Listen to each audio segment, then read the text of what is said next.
आज का टॉपिक क्या रहने वाला है? Digestion and absorption. NCERT class 11 बहुत मेन टॉपिक है। ह्यूमन फिजियोलॉजी के लिए ये बहुत ही मेन चैप्टर है। इसमें से नीट में एक दो क्वेश्चंस तो आने श्योर कंफर्म रहता है। एक यहाँ से, एक हार्मोन से, एक डाइजेशन से, एक हार्मोन से क्वेश्चन कंफर्म रहता है, पर ईयर नीट में आता ही आता है। इसके अलावा बोर्ड एग्जाम की बात करें तो वहाँ तो सीधा आ जाता है कि डाइजेस्टिव सिस्टम का फिगर ही बनाने को आ जाएगा। ठीक है, तो इंपॉर्टेंट चैप्टर है, समझते हैं। क्लियर? डाइजेशन का क्या मतलब हुआ? अरे डाइजेशन का मतलब किसी चीज़ को जो हम खाते हैं उसको डाइजेस्ट करना। बस किसी चीज़ को हम जो खाएंगे वो डाइजेस्ट हो जाए, वही क्या कहलाएगा? डाइजेशन। अच्छा, अब कैसे डाइजेस्ट होता है वही चीज़ हम इसको पढ़ लेंगे। वही हो गया साइंस, बायोलॉजी। ठीक है, ह्यूमन फिजियोलॉजी का ये चैप्टर है डाइजेशन एब्जॉर्प्शन। इसमें क्या पढ़ते हैं कि जो कुछ भी हम खाते हैं वो एक्चुअल में कैसे डाइजेस्ट होता है। ऐसा तो है नहीं हमने चिकन खाया और वो चिकन जाके कहीं हमारे बॉडी में लग गया, हाथ पे लग गया, बल्ले बन गए, फूल गए। ऐसा नहीं होता है। डाइजेशन में क्या होगा, साइंटिफिक लैंग्वेज में बात करें, ठीक है, तो जो भी हम फूड खाते हैं, इंटेक करते हैं, जो भी मैक्रो मॉलिक्यूल्स को हम इंटेक करते हैं अपनी बॉडी के अंदर, उसको माइक्रो मॉलिक्यूल्स में कन्वर्ट करके डाइजेस्ट कराना ही क्या कहलाता है? डाइजेशन। ठीक है, डाइजेशन में क्या होता है, मैक्रो मॉलिक्यूल्स का छोटे छोटे माइक्रो मॉलिक्यूल्स में टूटना। अगर बात करें मैक्रो मॉलिक्यूल्स की तो कौन कौन से? PCF याद रखेंगे, क्या क्या? PCF, P for protein, C for carbohydrate, F for fat. ये क्या है? ये मैक्रो मॉलिक्यूल्स हैं। हमारे बॉडी में इनकी रिक्वायरमेंट होती है। जो कुछ भी हम खाते पीते हैं उनमें इनमें से कुछ ना कुछ जरूर प्रेजेंट होता है। इसके अलावा वाइटामिन्स एंड मिनरल्स और साथ ही साथ वाटर, उसका भी ज़रूरत हमारे बॉडी को होता है। वाटर क्या करता है? डिहाइड्रेशन से बचाता है। डिहाइड्रेशन से वाटर हमको बचाएगा। क्लियर? मेटाबॉलिज्म में भी वाटर हेल्प करेगा। ठीक है, मेन कौन कौन से? प्रोटीन, कार्बोहाइड्रेट और फैट। तो एक्चुअल में डाइजेस्ट प्रोटीन, कार्बोहाइड्रेट और फैट डायरेक्टली हमारे बॉडी में डाइजेस्ट नहीं होता है। ये क्या होगा, अपने माइक्रो मॉलिक्यूल्स में टूटेगा, इनका ब्रेकडाउन होगा, और इन्हीं का ब्रेकडाउन ही कहलाएगा डाइजेशन। इन्हीं के ब्रेकडाउन होने में, इनका माइक्रो मॉलिक्यूल्स में कन्वर्ट होना ही पूरा प्रोसेस कहला देता है। क्या कहलाएगा? डाइजेशन। समझे? क्लियर हुआ डाइजेशन क्या होता है? प्रोटीन, कार्बोहाइड्रेट, फैट का ब्रेकडाउन होना क्या कहलाएगा? डाइजेशन। क्लियर? ब्रेकडाउन होकर छोटे छोटे पार्ट मॉलिक्यूल्स में कन्वर्ट हो जाएंगे। ठीक, और उसको हमारा बॉडी क्या करता है? As a energy source use कर लेता है। बात करते हैं डाइजेशन की, तो एक फिगर से समझने की कोशिश करेंगे। हंसना नहीं बिल्कुल भी आप लोग।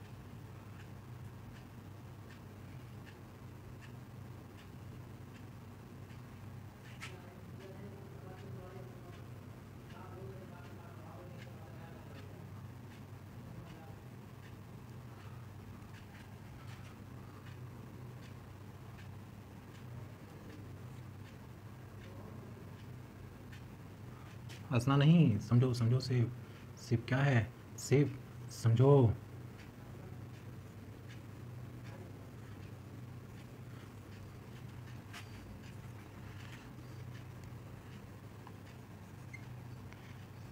समझो।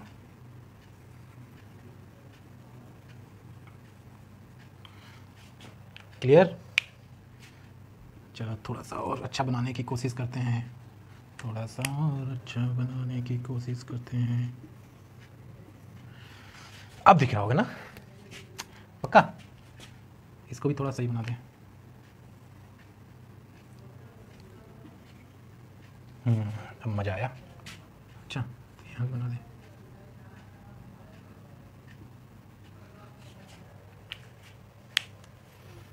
भाई ये बना।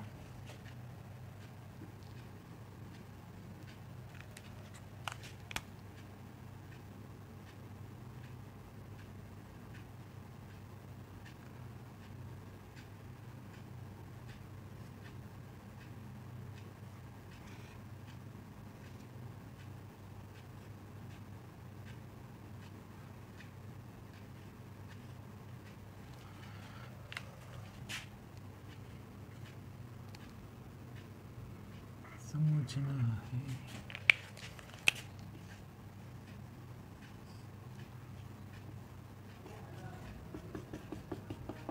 लगा आदमी? लगा कि नहीं लगा? अरे कोई बात नहीं, समझो डाइजेशन को समझो। देखो, first part of the digestion, buccal cavity या फिर ओरल कैविटी बोलेंगे इसको। जो माउथ होता है इसको बक्कल कैविटी या फिर ओरल कैविटी बोला जाता है। माउथ में क्या क्या होता है? टीथ, टंग होता है ना, टीथ होता है और टंग होता है। तो सबसे पहले टीथ के बारे में जान लेते हैं। टीथ ह्यूमन का, ह्यूमन डाइजेशन के बारे में पढ़ रहे हैं तो बातें सारी किसकी होंगी? ह्यूमन की होंगी, ठीक है। तो ह्यूमन में जो टीथ होता है उसको बोलते हैं, समझो, थिकोडॉन्ट, डायफायोडॉन्ट। बता रहे हैं सबका मतलब, परेशान मत हो। थिकोडॉन्ट, डायफायोडॉन्ट, हेटेरोडॉन्ट, ठीक है। थिकोडॉन्ट, डायफायोडॉन्ट, हेटेरोडॉन्ट। अरे सर ये क्या आप लिख दिए? अरे समझो क्या होता है। थिकोडॉन्ट ये हमारा लोअर जा, जबड़ा नीचे का, ये ऊपर का, हाँ अपर जा। जो जबड़ा है, जॉ है, उसमें क्या होता है? दांत इम्बीडेड होते हैं, गड़े हुए होते हैं। क्लियर? ये मान लो जबड़ा है तो इसमें दांत क्या है? गड़े हुए हैं, इम्बीडेड हैं। ये तो दांत है, ये क्या है? इम्बीडेड है। जब टीथ इम्बीडेड होता है, जॉ में इम्बीडेड होता है, गड़ा हुआ होता है, तो उसको बोलते हैं थिकोडॉन्ट। क्लियर? डायफायोडॉन्ट क्या होता है? अरे हमको मालूम है कि हम लोगों में 2 बार दांत आती है। दांत कितने बार आता है? 2 बार। टीथ जो है 2 बार आता है। बच्चों में देखो दांत टूट गया उसके बाद फिर आता है, बोलते हैं अरे दूध वाला टूटा है, अब पत्थर वाला आएगा। अरे दूध पत्थर कुछ नहीं होता है, समझो, दांत ही होता है वो। क्लियर? होता क्या है कि 20 टीथ ऐसे होते हैं। टोटल नंबर ऑफ टीथ कितने होते हैं? 32। कितने होते हैं? 32। चाइल्ड में कितने होते हैं? 20। एडल्ट में 32। एडल्ट में 12 नहीं, एडल्ट में 32। चाइल्ड में कितने होंगे? 20। ये 20 टीथ जो होते हैं वो रिप्लेसेबल होते हैं, मतलब ये कैसे रहते हैं? टेम्पोररी, ठीक है। ये कैसे होते हैं? टेम्पररी। और ये 12 कैसे होते हैं? परमानेंट। मतलब ये 20 टीथ जो बचपन में आते हैं ये टूट जाते हैं, ये इनके टूटने के बाद में परमानेंट ये 20 बनते हैं। और जबकि 12 ऐसे होते हैं जो लाइफ में एक ही बार आता है, वो परमानेंट होता है। अगर वो टूट गया तो दोबारा फिर उसमें ग्रोथ नहीं होता है, इसीलिए इसको बोलते हैं डाइफायोडॉन्ट। डॉन टीथ, डाई का मतलब 2 बार टीथ का आना। हमारे इंसानों की बात करें, ह्यूमन में तो दांत कितने बार आता है? 2 बार आता है। 20 दांत ऐसे होते हैं जो 2 बार आते हैं, उनको टेम्परेरी टीथ बोलते हैं। और ऐसे टीथ जो लाइफ में एक ही बार आता है उसको परमानेंट टीथ बोलते हैं। अब टीथ की बात की है तो समझ लेते हैं टीथ क्या होता है। देखो टीथ फार्मूला अक्सर पूछा जाता है 2 1 2 3, 2 1 2 3 इंटू 2। टीथ का नाम होता है incisor, canine, premolar and molar. Incisor सबसे आगे का जो टीथ होता है, 2 ऊपर 2 नीचे, इसको क्या बोलेंगे? इंसीजर। इंसीजर के जस्ट बाद में नुकीला टीथ जो होता है दोनों तरफ, 2 ऊपर 2 नीचे, क्या बोलेंगे? कैनाइन। Incisor, canine. इंसीजर कितने होते हैं? 2 इधर 2 इधर, 4 नीचे भी 4 4 4 8। इंसीजर कितने हो जाएंगे? 8। कैनाइन कितना होता है? 2 ऊपर 2 नीचे, टोटल नंबर ऑफ कैनाइन 4, ठीक है। प्रीमोलर, फिर कैनाइन के बाद यहाँ पे 2 टीथ होती हैं, इस साइड में 2, इस साइड में 4 ऊपर तो 4 ही नीचे, टोटल कितने हो गए? 8। फिर मोलर, 3 इधर 3 इधर, 6 ऊपर तो 6 नीचे, टोटल नंबर ऑफ मोलर कितने हो जाएंगे? 12। अच्छा इंसीजर कितने हुए? सामने के फ्रंट के 2 टीथ। अच्छा ये जो 2 1 2 3 है, अच्छा इसको कैसे फार्मूला बनाया गया समझो। ये 2 1 2 3 जो है फार्मूला जो है वो आधे मुंह का है, आधे माउथ का है, आधे बक्कल कैविटी ओरल कैविटी का ये है, ठीक है। इधर का हम क्या करते हैं अभी बात नहीं करते हैं, सिर्फ इतने की बात कर रहे हैं, ठीक। अपर जा में देखेंगे 2 इंसीजर, 1 कैनाइन, 2 प्रीमोलर, 3 मोलर। अपर जा राइट साइड की बात किए तो टोटल नंबर ऑफ टीथ कितने आ गए? 2 1 3 2 5 और 3 8 आए। जस्ट नीचे उसके कैसे हो जाएंगे? सेम। कितने हो जाएंगे टोटल? 16। आधे में 16 तो दूसरी तरफ भी क्या हो जाएगा? 16। ऊपर 2 1 2 3 आया, नीचे भी 2 1 2 3 आया, आधे की बात हो गई। इसको 2 से मल्टीप्लाई कर दो क्योंकि सेम इधर जैसा वैसे इधर होता है ना। तो अब 2 से मल्टीप्लाई कर देंगे, कितना आ जाएगा टोटल नंबर ऑफ? 32। टीथ कितने होते हैं हमारे में? 32। समझ गए? डाइफायोडॉन्ट का मतलब समझ में आया? 20 ऐसे होते हैं जो दोबारा से आते हैं, 12 ऐसे होते हैं तो वो एक ही टाइम आते हैं लाइफ में। क्लियर? अच्छा टीथ के ऊपर एक कवरिंग होती है इनेमल की, बहुत स्ट्रांगेस्ट कवरिंग होती है, उसी की वजह से क्या होता है हमारा टीथ जो है इतना स्ट्रांग होता है, मजबूत होता है। क्लियर? क्या बोलते हैं उसको? इनेमल। ठीक। हेट्रोडॉन्ट की बात करेंगे। हेट्रोडॉन्ट क्यों बोला गया? क्योंकि देखो इंसीजर है, कैनाइन है, प्रीमोलर है, मोलर है, अलग अलग तरह के दांत हैं। हेट्रो मतलब डिफरेंट टाइप्स, दांतों का अलग अलग types, incisor, canine, premolar, molar, इस वजह से क्या बोल दिए इसको? हेट्रोडॉन्ट बोल दिए। ठीक, तो समझ में आया टीथ के बारे में। अच्छा टीथ हो गया तो सर टंग्स के बारे में भी बताइए। अच्छा चलो टंग के बारे में भी बता देते हैं। टंग मतलब जुबान, जीभ। जीभ नीचे कनेक्ट रहता है, नीचे कनेक्ट है, जिस स्ट्रक्चर से ये कनेक्ट है लोअर जा से उसको बोलते हैं फ्रेनुलम। क्या बोलते हैं? फ्रेनुलम। जिस देखो टीथ है, टीथ के नीचे जिस चीज से ये कनेक्ट है उसको क्या बोलेंगे? फ्रेनुलम। और टीथ के ऊपर इसकी बात करेंगे। टीथ के ऊपर जो ये है इसको बोलते हैं पेप्लियाई। क्या बोलेंगे इसको? पेप्लियाई। पेप्लियाई पे टेस्ट बर्ड्स प्रेजेंट होते हैं। क्या होते हैं? टेस्ट बर्ड्स प्रेजेंट होते हैं। टेस्ट बर्ड्स नाम से क्लियर है, किसी चीज़ का टेस्ट हमको किससे पता चलता है? टंग से पता चलता है, क्योंकि टंग के ऊपर क्या है? पेप्लियाई, उसी में क्या है? टेस्ट बर्ड्स हैं, उन्हीं की वजह से हमको पता चलता है ये चीज़ खट्टा है, ये मीठा है, ये कड़वा है, ये नमकीन है। चार ही तरह का तो टेस्ट पता चलता है कि किसी को ज़्यादा भी चलता भाई? नहीं चलता ना, चार ही तरह का चलता ना। क्लियर?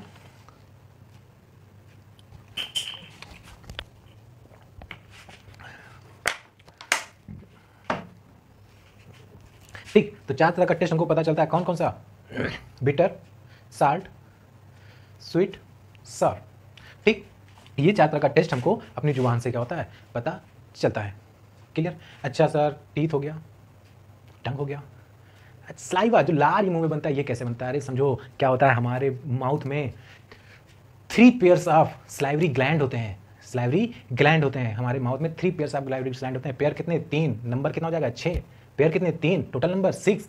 पेयर में है तो डबल हो जाएगा ना, तो टोटल नंबर ऑफ ग्लैंड्स कितने हो जाएंगे? Salivary gland 6। कितने पेयर होंगे? 3 पेयर होंगे। उनके नाम क्या क्या होता है? Sublingual, submaxillary. सबमैक्सिलरी का दूसरा नाम होता है सबमैंडिबल, और पैरोटिड। पैरोटिड ग्लैंड जो होता है ये कान के नीचे होता है, चेक में, इनर साइड ऑफ चेक में होता है। इसको क्या बोलते हैं? Parotid gland. यहाँ से क्या होता है? रिलीज होगा सलाइवा, सलाइवा, लार। ठीक, अच्छा ये जो टंग है, टंग के नीचे जो स्पेस है, इस स्पेस में होता है सबलिंगुअल ग्लैंड। सबलिंगुअल ग्लैंड से भी सलाइवा रिलीज होता है। 2 ग्लैंड कहाँ हो गया? कान के नीचे, राइट और लेफ्ट साइड। 2 ग्लैंड कहाँ हो गया? टंग के नीचे, राइट एंड लेफ्ट साइड। कितने हो गए? 4 हो गए। 2 कहाँ पे होते हैं? अरे जो ये लिप्स है, लिप्स और टीथ के बीच में जो स्पेस है वहाँ पे भी 2 ग्लैंड होते हैं, जिसको बोलते हैं सबमैक्सिलरी या फिर सब मैंडिबल। क्लियर? सबमैक्सिलरी या फिर सब मैंडिबल। क्लियर? समझ में आया ग्लैंड के बारे में, स्लाइवरी ग्लैंड के बारे में। सलाइवा का क्या होता है? सिक्रेशन होता है। सर सलाइवा का रोल क्या होता है? अरे सुनो, होता क्या है कि जब हम कुछ खाते हैं हमारे माउथ से ही डाइजेशन स्टार्ट हो जाता है। 30% स्टार्च, 30% स्टार्च जो है हमारे माउथ में ही डाइजेस्ट हो जाता है। माउथ में ही डाइजेस्ट हो जाता है 30% स्टार्च। अच्छा, और क्या सलाइवा का काम है? जब कुछ खाते हैं उसको मिक्स करने के काम, जैसे टीथ से उसको क्या करते हैं? क्रश करते हैं और उसको मिक्स करते हैं। ठीक है, स्मूथनेस लाएगा, जो भी हम खाएंगे उसको स्मूथनेस लाएगा, ताकि आसानी से वो ट्रैक में क्या हो, पैसेज में आसानी से पास हो सके। क्लियर? तो मिक्सिंग में भी क्या करेगा? सलाइवा हेल्प करेगा। अब हमने जब कुछ खाया, आप समझते हैं यहाँ पे। क्लियर? जब बक्कल कैविटी मतलब मुंह में जब कुछ खाएंगे तो उसको बोलते हैं बोलस। ठीक है, देहात में कौर बोला जाता है, नेवाला उर्दू में बोला जाता है बोलस। ये जब खाना को हम खाएंगे तो ये आगे की तरफ जब बढ़ेगा, ये क्या हुआ? ये जो खाना खाएं ये कहाँ? आगे की तरफ बढ़ा। ये आगे की तरफ जब बढ़ेगा, यहाँ पहुंचेगा, तो यहाँ पे होता है एपिग्लॉटिस। एपिग्लॉटिस, ध्यान रखना, एपिग्लॉटिस जो होगा ये खाने के वेट की वजह से, वजन की वजह से ये डाउन हो जाएगा। ठीक है, तो ये अब कुछ ऐसा हो जाएगा एपिग्लॉटिस, और ये खाना इस नली में गिर जाएगा। और एपिग्लॉटिस क्या करेगा? इस नली को बंद कर लेगा। ये कौन सा नली है, कौन सा पाइप है? ये रेस्पिरेटरी पाइप है। जब रेस्पिरेशन पढ़ाएंगे तब वहाँ पे बताएंगे। रेस्पिरेटरी पाइप जो होता है वो बंद हो जाएगा और खाना किस में चला जाएगा? उससे इसोफेगस में चला जाएगा। उससे फेगस में क्या होगा? खाना जो है, बोलस जो है वो उससे फेगस की पाइप में चला जाएगा। ठीक है, और रेस्पिरेटरी पाइप जो है वो कवर हो गया। इसीलिए बोलते हैं क्या बोला जाता है कि खाना खाते टाइम बात नहीं करना चाहिए। जब हम खाना खाते टाइम बात कर रहे होते हैं तो क्या होता है कि हम बात भी कर रहे हैं। जब हम कोई चीज़ बोलते हैं तो हमारे बॉडी से क्या होता है? हमारे लंग से क्या होता है? एयर निकलता है। तो जब यहाँ से एयर निकल रहा है और हम खाना भी खा रहे हैं, खाना जो है वो एपिग्लॉटिस को डाउन करना चाह रहा है और एयर जो है उसको उठाना चाह रहा है, तो एपिग्लॉटिस तो बेचारा बीच में फंस के रह जाएगा। इसका मतलब एयर का पाइप खुला रह जाएगा, और एयर का पाइप जब खुला रह जाएगा तो खाने का पार्टिकल्स जो है वो क्या होगा? विंड के पाइप में चला जाएगा। सांस लेने वाली जो नली है उसमें थोड़ा सा पार्टिकल खाने का चला जाएगा, और इसमें जो सांस लेने वाली नली है इसमें अगर खाने का पार्टिकल जाएगा तो तुरंत क्या होगा? बहुत तेज़ी से बैग मारेगा, एयर बहुत तेज़ी से निकलेगा, जिसको हम लोग छींक बोल देते हैं, स्नीजिंग बोलते हैं। ओके, इसीलिए खाना खाते टाइम बात नहीं करना चाहिए, क्योंकि जो पार्टिकल्स है इसका फूड का वो कहाँ चला जाएगा? लंग्स में चला जाएगा। रेस्पिरेटरी में उसको पढ़ेंगे, वो अलग सिस्टम। अभी हम पढ़ रहे हैं डाइजेस्टिव सिस्टम। अब ये खाना कहाँ आ गया? उससे फेगस में आ गया। इससे फेगस में आने के बाद में ये फूड पाइप है, यहाँ से खाना आगे की तरफ बढ़ेगा और जाके यहाँ पे आके गिरेगा खाना, और इसको बोलते हैं पैंक्रियाज। क्या बोलेंगे इसको? पैंक्रियाज। सॉरी, इसको पैंक्रियाज नहीं बोलते हैं, इसको बोलते हैं स्टमक। क्या बोलेंगे इसको? स्टमक। पैंक्रियाज तो ये है, थकान की वजह से कंसंट्रेशन नहीं बन पा रहा है, कोई बात नहीं। क्या बोलेंगे इसको? स्टमक। फर्स्ट पार्ट रहेगा ये, यहाँ पे खाना आके गिरेगा। स्टमक के 3 पार्ट होते हैं, कौन कौन से? जहाँ पे खाना आएगा उसको बोलते हैं कार्डियक, इस पार्ट को बोलते हैं फंडक, और इस पार्ट को बोलेंगे लास्ट पार्ट को पाइलोरिक। कार्डियक, फंडस और पाइलोरिक, 3 पार्ट। कौन कौन से? कार्डियस, फंगस, कार्डियक, फंडस और पाइलोरिक। अब ये खाना जब पहुंचा स्टमक में, क्या हुआ? खाना यहाँ पे पहुंच गया। अब स्टमक में 3 से 4 घंटे तक रुकेगा खाना। ठीक है, 3 से 4 घंटे तक क्या होगा, रुकेगा। स्टमक भर जाता है तो हमको लगता है कि हमारी भूख मिट गई। स्टमक जब भरता है तो हमको लगता है भूख हमारी मिट गई। क्लियर। स्टमक खाली रहता है तो हमको भूख का एहसास होता है। अब ये खाना आगे की ओर बढ़ेगा। जब ये खाना आगे की ओर बढ़ेगा तब ये जाएगा first part of the small intestine, first part of the small intestine known as duodenum. Okay, small intestine consist of 3 parts, duodenum, jejunum, ileum. First one is the duodenum. Okay, तो फूड अब कहाँ पे जाएगा, small intestine का first part जिसको बोलते हैं duodenum. ठीक है, ये क्या है, ये है स्मॉल इंटेस्टाइन। स्मॉल इंटेस्टाइन का फर्स्ट पार्ट, ये इसको क्या बोलते हैं, ड्यूडेनम। क्या बोलेंगे इसको, ड्यूडेनम। सेकेंड पार्ट क्या कहलाएगा, जेजुनम। लास्ट पार्ट क्या कहलाएगा, इलियम। डेडुनम, जेजुनम और इलियम। अब खाना कहाँ पहुंचा, ड्यूडेनम में। अच्छा ध्यान रखना, स्टमक का जो शेप होता है, पूछा जाता है नीट के एग्जाम में, shape of the stomach J shape, इस तरह का है, जे शेप की तरह बोल देंगे, जे शेप। पूछा जाता है shape of the duodenum, duodenum का शेप यू शेप। ड्यूडेनम का शेप कैसा होता है, यू शेप बोला जाता है। ठीक है, इंग्लिश का जो है यू, उसी की तरह शेप होता है किसका, ड्यूडेनम का। अब खाना जब पहुंचेगा स्मॉल इंटेस्टाइन के ड्यूडेनम में, मैक्सिमम डाइजेशन जो होगा खाने का वो first part of the small intestine में ही होता है। डाइजेशन सारा का सारा कहाँ होता है, स्मॉल इंटेस्टाइन में। बात करें स्मॉल इंटेस्टाइन के कहाँ पे, तो ड्यूडेनम में। कहाँ पे, ड्यूडेनम पे। कहाँ पे, ड्यूडेनम पे। ठीक, ड्यूडेनम में ज़्यादा से ज़्यादा यहाँ पे क्या होगा, डाइजेशन होगा। क्यों, क्योंकि ड्यूडेनम में ही लीवर, ड्यूडेनम में ही गाल ब्लेडर, ड्यूडेनम में ही पैंक्रियाज, तीनों चीजें आके खुल रही हैं ड्यूडेनम में। पैंक्रियाज से पैंक्रियाटिक जूस, लीवर से हेपेटिक जूस, गाल ब्लेडर से बाइल जूस, ये सारी चीजें आ रही हैं, खाने को डाइजेस्ट कराने में हेल्प कर रही हैं। कहाँ पे आके खुल रही हैं, ड्यूडेनम में। ड्यूडेनम में सारी जूस आ रही हैं, डाइजेस्ट कराने वाले एंजाइम्स जो हैं वो कहाँ आ रहे हैं, ड्यूडेनम में आ रहे हैं। तो डाइजेशन कहाँ होगा भाई, ड्यूडेनम में ही तो होगा। जब एंजाइम्स डाइजेस्ट कराने वाले ड्यूडेनम में आ रहे हैं, पैंक्रियाज से, लीवर से, बाइल, गाल ब्लेडर से, तो डाइजेशन भी तो वहीं पे होगा। तो मैक्सिमम डाइजेशन कहाँ पे होगा, ड्यूडेनम में। ठीक, अब जब यहाँ पे खाना पहुंच जाएगा, जब सबसे पहले बोलस था, बोलस पहुंचा इंटेस्टाइन में, स्टमक में। स्टमक में जब पहुंचा तो खाने को बोलते हैं काइम। खाने को क्या बोल देंगे, काइम। और यही खाना जब पहुंच जाएगा स्मॉल इंटेस्टाइन में तो इसको बोल देंगे काइल। क्या बोलेंगे इसको, काइल। ये खाना जो स्मॉल इंटेस्टाइन में पहुंच जाएगा बोल देंगे काइल। अब स्मॉल इंटेस्टाइन के ड्यूडेनम में डाइजेशन हो गया मैक्सिमम, उसके बाद क्या होगा, जेजुनम में जाएगा, जेजुनम के बाद मीडियम में जाएगा। कोई खास यहाँ पे डाइजेशन वगैरह नहीं होता है, जो डाइजेशन होना रहता है ड्यूडेनम में ही मैक्सिमम हो जाता है। क्लियर। अच्छा, अब जब स्मॉल इंटेस्टाइन है वो आगे किसमें मिल जाएगा, इस लार्ज इंटेस्टाइन में। किसमें, लार्ज इंटेस्टाइन में। ये लार्ज इंटेस्टाइन का जो फर्स्ट पार्ट होता है उसको बोलते हैं सीकम। लार्ज इंटेस्टाइन का फर्स्ट पार्ट जो होता है इसको क्या बोलेंगे, इसको बोलेंगे सीकम। इस पार्ट को कॉलम, इधर रेक्टम। सीकम, कॉलम और रेक्टम। ठीक है, खाना जो भी है डाइजेस्ट होने के बाद में कहाँ से होकर जाएगा, सीकम, कॉलम, रेक्टम से होकर आके यहाँ पे टेम्परेरी स्टोर हो जाएगा। और जब रेक्टम में खाना पहुँच जाएगा तो हमको अर्ज फील होगा कि वास आउट, एक्सट्रैक्ट या फिर निकालना है। क्लियर। अच्छा, जो ये सीकम रीजन होता है यहीं पे एक और वेस्टिजियल आर्गन होता है जिसको बोलते हैं अपेंडिक्स। अरे होता नहीं अपेंडिक्स का ऑपरेशन लोग कराते हैं। क्या होता है, जब ये खाना यहाँ से हो, डाइजेस्टेड फूड जो है यहाँ से जब जा रहा होता है तो इसमें कुछ पार्टिकल्स फूड के चले जाते हैं। जब ये पार्टिकल्स फूड के अपेंडिक्स में चले जाते हैं तो देखो ये ओपन हो ही नहीं रहा है कहीं। जब ओपन नहीं हो रहा है तो फूड के पार्टिकल्स यहाँ चले गए तो फंस जाएंगे तो दर्द होगा, परेशानी होगी, दिक्कतें होंगी ना। इसीलिए ऑपरेशन कराया था। ऑपरेशन में क्या होता है, अपेंडिक्स को काट के निकाल दिया जाता है। क्लियर। अब खाना यहाँ से होके स्मॉल इंटेस्टाइन से लार्ज इंटेस्टाइन से बाहर निकल गया, डाइजेस्टेड फूड बाहर निकल गया। अब यहाँ पर क्या क्या होता है, स्टमक में किस चीज़ का डाइजेशन होता है, इंटेस्टाइन में किस चीज़ का डाइजेशन होता है, वाटर का रिएब्जॉर्प्शन कहाँ पे होता है। ठीक है, प्रोटीन कार्बोहाइड्रेट, फैट्स और वाटर का रिएब्जॉर्प्शन कहाँ होता है, वो सेकेंड पार्ट जब इसका हम पढ़ाएंगे तब वहाँ पे बताएंगे, अगर क्योंकि अदरवाइज ये बहुत लंबा हो जाएगा वीडियो। क्लियर। अच्छा, फिर भी बताते हैं कि स्टमक में दवा और दारू का डाइजेशन जो है वो स्टमक में ही होने लगता है। समझ रहे हो, दवा और दारू, दवा खाने के बाद असर होने लगता है। क्यों, क्योंकि पहला पार्ट स्टमक है, यहीं पे खाना पहुंचा, दवा यहाँ पे पहुंचा और डाइजेस्ट होना स्टार्ट हो गया, डाइजेस्ट होने लगा तो वर्क करना स्टार्ट कर देगा। दारू भी ऐसे ही होता है, पीने के बाद तुरंत चढ़ने लगती है। क्यों, स्टमक में जाने के बाद ही चढ़ना स्टार्ट हो जाता है।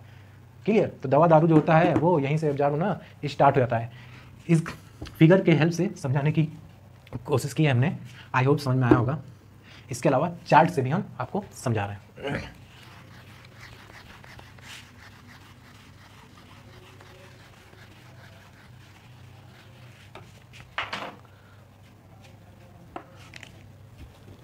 सबसे पहला पार्ट